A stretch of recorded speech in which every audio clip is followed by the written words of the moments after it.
Welcome back, guys. Okay, we're about to read one of my favorite chapters. There's several chapters that are my favorite, but for whatever reason, the stuff that goes on in this chapter, I really love reading this chapter. So we're on chapter 9, or pouring tea and coffee. When we left off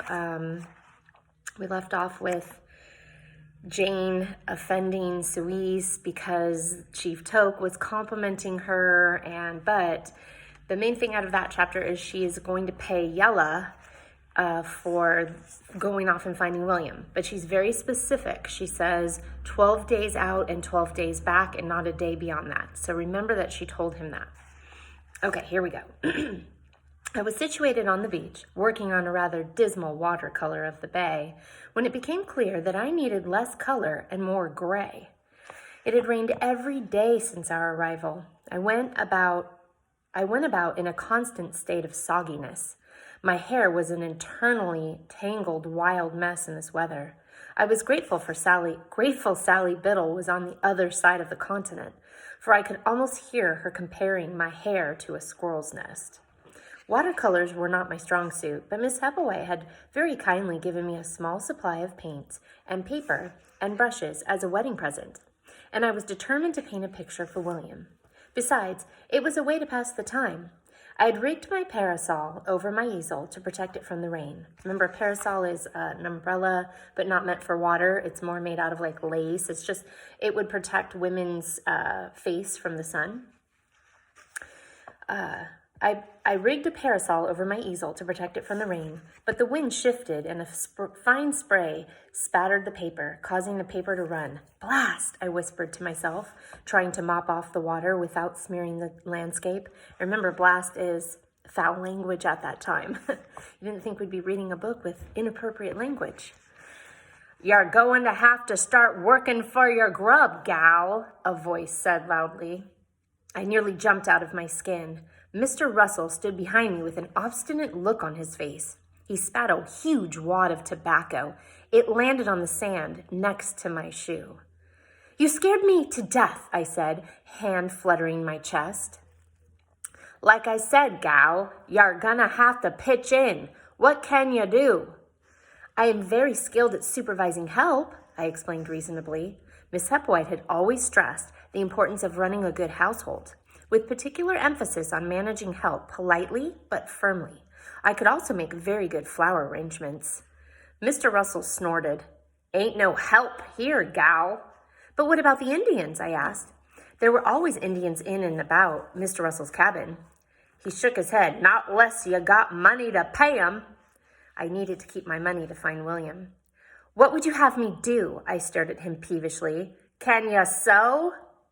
"I'm quite skilled at embroidery. I took first place at Miss Hepplewhite's Young Ladies' Academy for my embroidery of a violet on a pocket handkerchief," I announced proudly. One of his long whiskers jerked. "Follow me," he grunted, and he turned sharply, striding rapidly up the beach. I abandoned my easel and followed, perplexed, until we arrived at the cabin. He pointed to a towering pile of rags in the corner. "There's the mending," he announced. From the top of the heap, he grabbed a crusty-looking pair of pants with a considerable tear in the seat. "I specially need my pants fixed. They're the only pair I got besides the one I'm wearing." "You expect me to repair those filthy things?" I asked, appalled. Wasn't it enough that I had to sleep in this horrid cabin, being kept awake by snoring men night after night? Father Joseph was the worst. He snored loud enough to be heard back in Philadelphia. Not to mention my blankets were festooned with fleas, worse than the bunks on the ship. Miss Hepplewhite said that a good guest never complained, but truly I was on the verge of losing my composure. Between the fleas and the snoring, I barely got a minute's rest. And now I was expected to mend their awful clothes, as if I were little more than a common maid. Did they truly expect me to be the help? "Ain't good for much, are ya?" Mr. Russell said, shaking his head disdainfully. I was seized by a sudden longing to prove him wrong. "I can sew a small stitch and a straight seam more perfectly than you deserve," I said. I'd show the horrible man. I snatched the filthy pants and marched away. It took me nearly all afternoon to mend Mr. Russell's pants.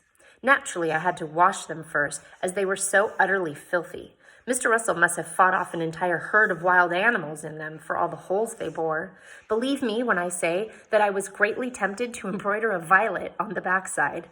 I presented the pants to him, clean and mended. He grunted. Mr. Russell rapidly became the bane of my existence. The only thing the mountain man was skilled at was tearing his clothes to bits. No matter how much mending I did, the pile in the corner never seemed any smaller.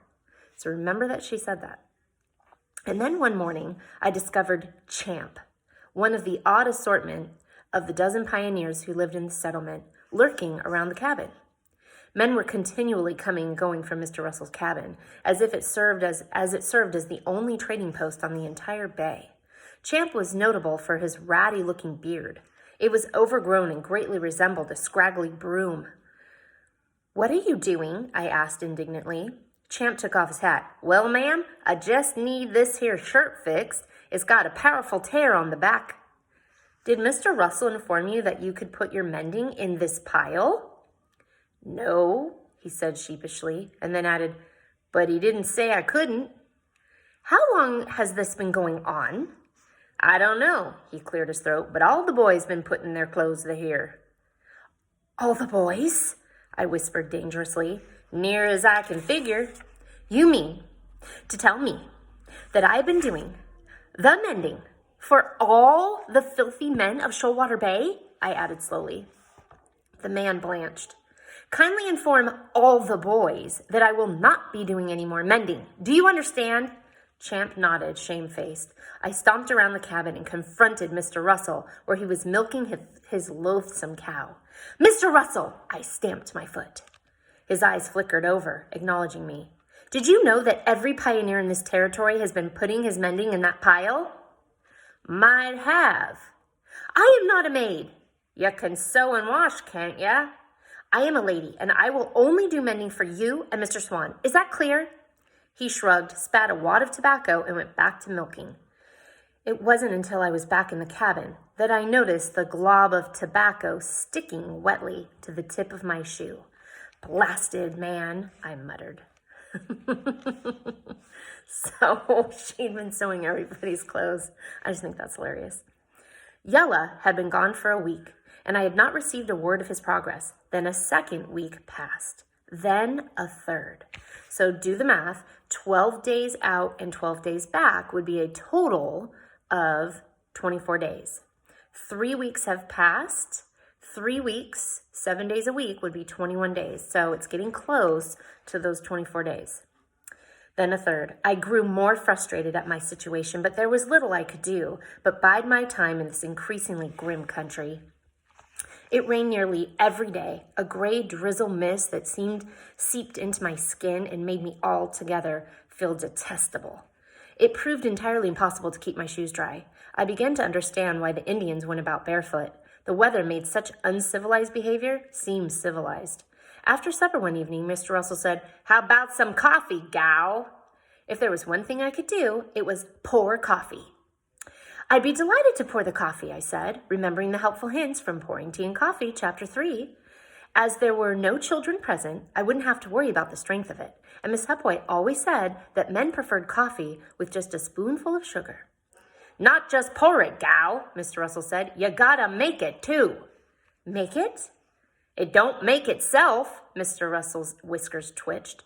"You do know how to make coffee, don't you, gal?" The men were all staring at me as if I were stupid. Was I really so ignorant as to not know how to make such a simple thing? I pulled myself up. "Of course I do." He grunted. In actual fact, Mrs. Parker or Mary had always been the ones to make the coffee, and I had been the one to pour it. But how difficult could it be? I went over to the shelves where Mr. Russell kept the supplies and found the tin of coffee beans. Sitting on a lower shelf were salt, cinnamon, peppercorns, and sugar. Behind the peppercorns was a grinder. Easy enough. So coffee is actually made of coffee beans. So you take the beans and you put them in this grinder and you crank it, and it grinds it into the coffee grinds is what they're called, coffee grinds. And then the grinds are like real small. And then the way you make coffee is you run hot water through the grinds and it kind of, melts the flavor into the coffee. "Don't forget to clean the grinder, gal," Mr. Russell ordered. The grinder was already coated a thick black. Clearly, cleaning it was not something that was usual to the routine of making coffee.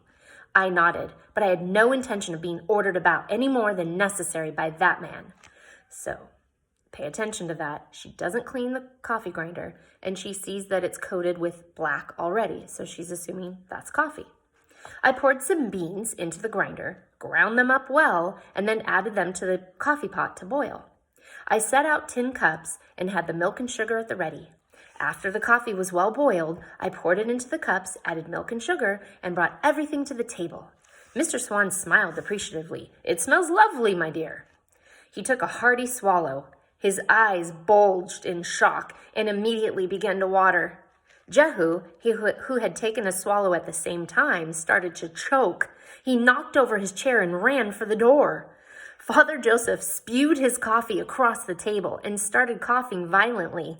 He clutched his mouth, shot me a look of horror, and also ran out of the cabin. Handsome Jim stared at his coffee with trepidation. "Dang gal, what are you trying to do, kill us?" Mr. Russell shouted. He was red in the face from coughing. He threw his tin cup at the cabin wall. It landed with a bang. So if I said, what evidence shows that the coffee wasn't very good, there would be plenty of evidence for that, right? "I don't understand." "There's pepper in this here coffee." I heard someone retching outside. "Pepper?" I sniffed at the cup. It did smell slightly of pepper. "But how did it get in there?"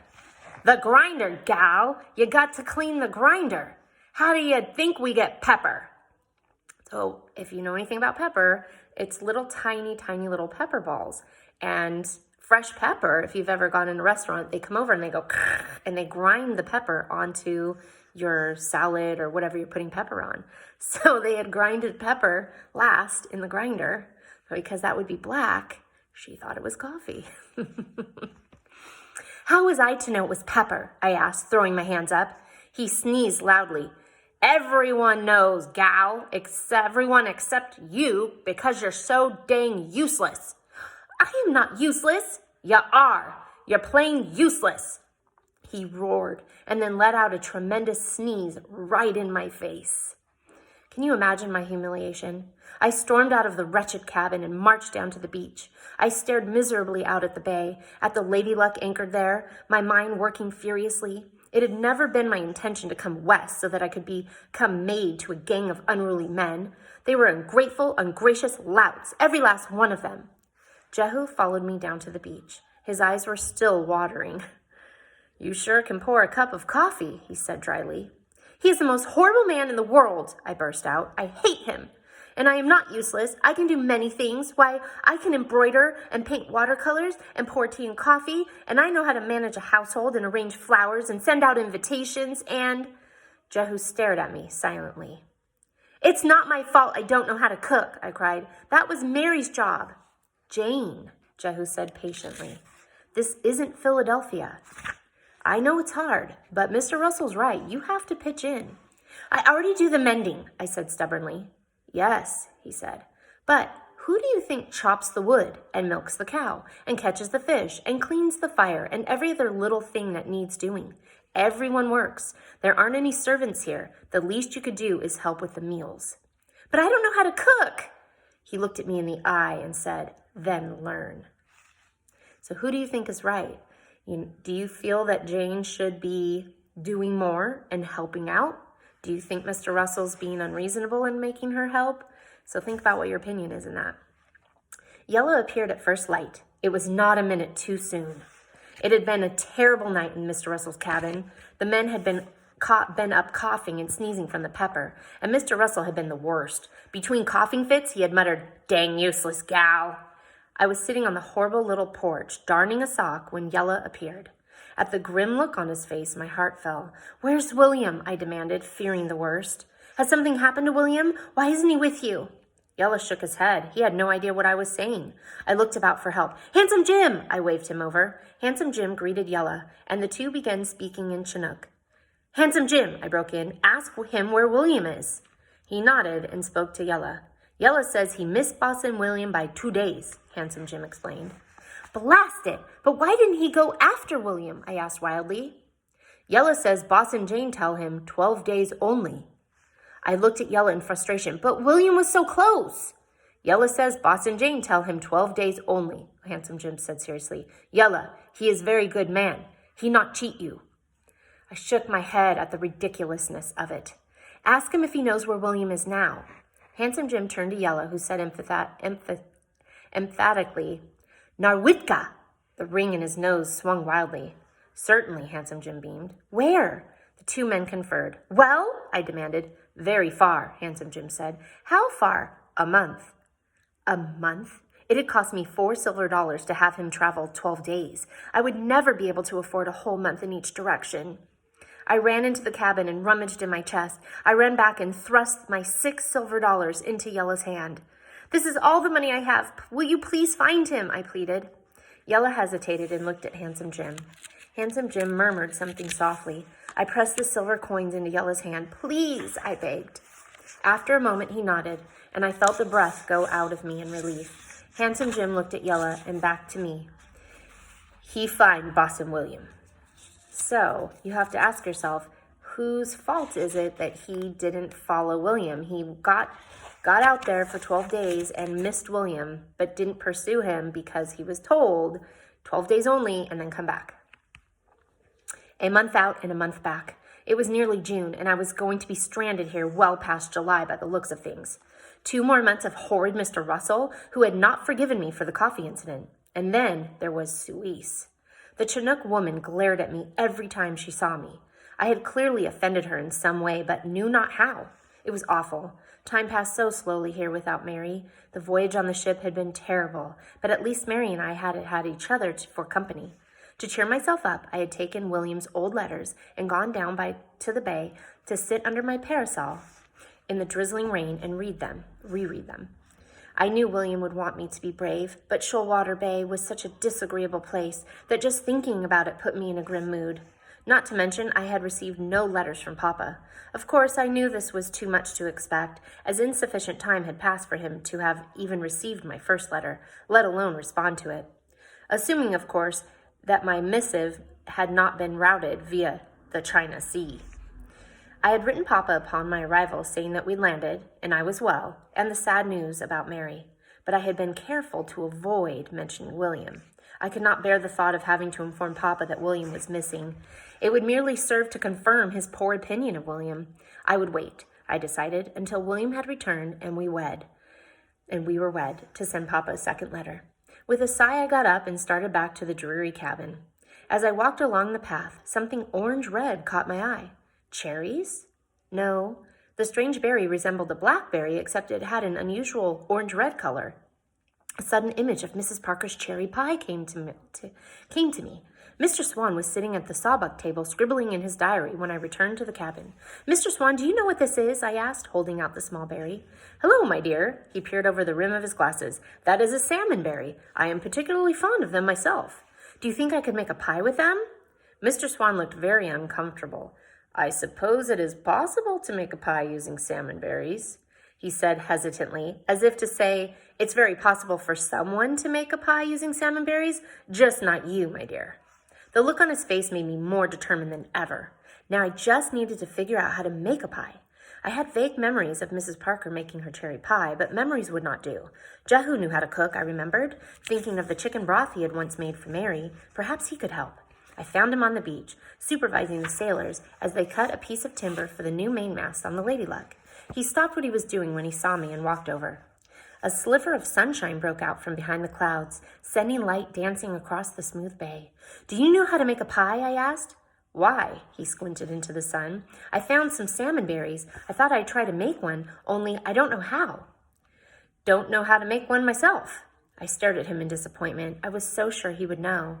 Did you say Mary was a cook? He asked. Yes, she wanted to open a boarding house here and cook for the men. Maybe she had some receipts in her things. Cooks I know like to write these things down, so receipts would be what we would call like recipes that she wrote down.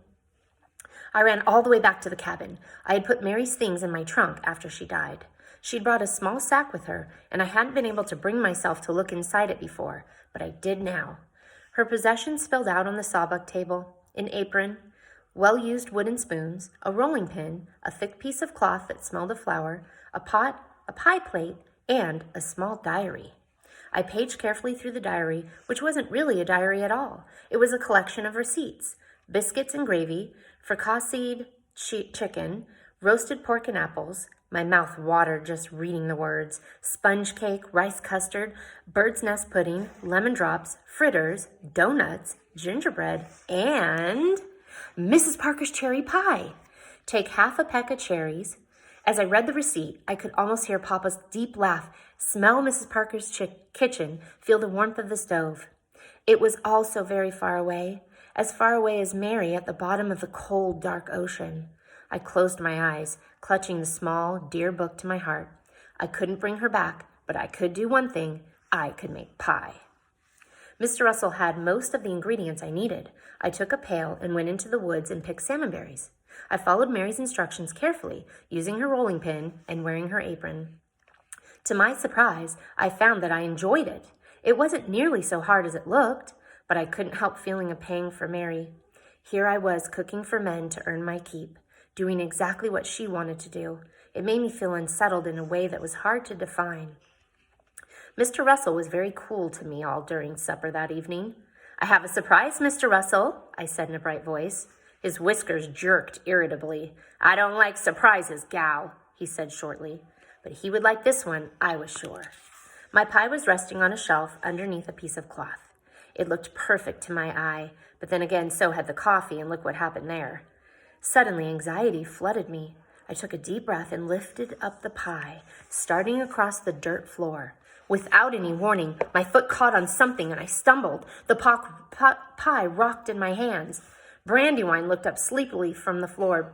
"Blast dog," I hissed. Father Joseph raised one bushy caterpillar eyebrow at my curse. I blushed, but held my head high and carried the pie to the table. I put it down with a flourish. "That looks wonderful, my dear," Mr. Swan said hesitantly. He turned to Mr. Russell and said in a hearty voice that sounded forced, "Doesn't it look wonderful, Mr. Russell?" Mr. Russell grunted, eyeing the pie skeptically. I cut a slice from Mr. Russell and put it on his plate. "Go on, she's been working at it all day," Jehu said. Mr. Russell took a careful bite. Salmonberry filling smeared his whiskers. He chewed thoughtfully and gulped. "Well?" I demanded. The moment seemed to stretch out forever. Mr. Russell didn't say a word. He just dug his fork into his pie and finished it in 4 neat bites. Then he leaned back, patted his belly, and belched. Jehu roared with laughter. "I guess he likes it, Jane." Mr. Russell grinned at me, and I didn't even mind the salmon berries in his teeth. "You're good at pie, gal." All the men clapped, and I flushed with pleasure. It was almost as satisfying as when he taught marks for embroidery at Miss Hepplewhite's. Father Joseph's eyes closed in delight as he took a bite. "Délicieux" would probably be delicious in French. "You should open a boarding house, my dear," Mr. Swan said, biting heartily into his slice. "You'd do a brisk business with all the hungry men out here." "Just hire someone else to make the coffee," Jehu suggested with a wink. When I went to bed that night, the aroma of pie filled the cabin. I fell asleep thinking of all the pies I would make William. "My dearest Jane," William would say, smiling at me fondly, "makes the most delicious pies in all the world." I was awakened by a small, soft sound. The sound of a fork scraping a tin plate. The walls of the cabin were golden with dancing firelight, and the men's snores rose in comforting way. It was an altogether cozy picture, which left me completely unprepared for the vision in front of me.